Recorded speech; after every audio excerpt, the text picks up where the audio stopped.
اولیاء کرام کے مزارات پر حاضری کا طریقہ کار کیا ہونا چاہیے؟ جب مزار شریف پر حاضری ہو تو اس کا طریقہ یہ ہوتا ہے کہ قدموں کی طرف سے آئے اور چہرے مبارکہ کی طرف منہ کرے اور کعبے کی طرف پیٹھ کرے، تبھی چہرے کی طرف اپنا رخ ہوگا۔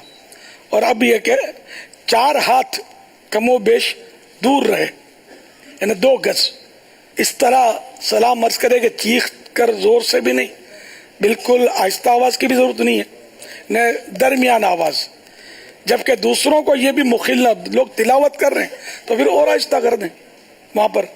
تو اس طرح مطلب یہ کہ عرض کرے السلام علیکہ یا سیدی، یعنی سلام ہو آپ پر اے میرے آقا۔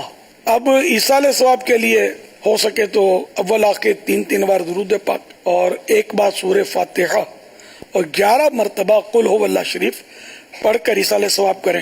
جو تحفہ دیں گے ایصال ثواب کا، اس کا بھی ہمیں فیض ملے گا کہ ایک عام آدمی کو بھی ہم تحفہ دیں گے، اس کا دل تو خوش ہوگا نا۔ اب جو اللہ کے نیک بندے ہیں یا جو بھی مسلمان قبر میں، اب اس کو آپ سونے کی اینٹ دے دو گے تو اس کے کسی کام کی نہیں ہے۔ مزار شریف پر آپ رکھ بھی دو گے بالفرض سونے کی اینٹ، ان کے کام کی نہیں ہے۔ اب ان کو آپ ثواب دو گے تحفے میں تو کام آئے گا۔ ہاں پھول رکھو گے تو اس کا ان کو فائدہ پہنچے گا، کیونکہ یہ تر چیزیں جو ہے، یہ درخت، پھول، پتے وغیرہ، یہ اللہ کی پاکی بیان کرتے ہیں، تسبیح کرتے ہیں، سمجھو اللہ کا ذکر کرتے ہیں۔ تو اس سے وہ جو مزار کے اندر ہیں ان کو اس سے وہ سرور آتا ہے اور ان کو فرحت حاصل ہوتی ہے، اس سے خوشی حاصل ہوتی ہے۔ تو یہ تحفہ دیا جا سکتا ہے۔ باقی دنیا کے مال اسباب سے اب ان کو کوئی فائدہ نہیں ہے۔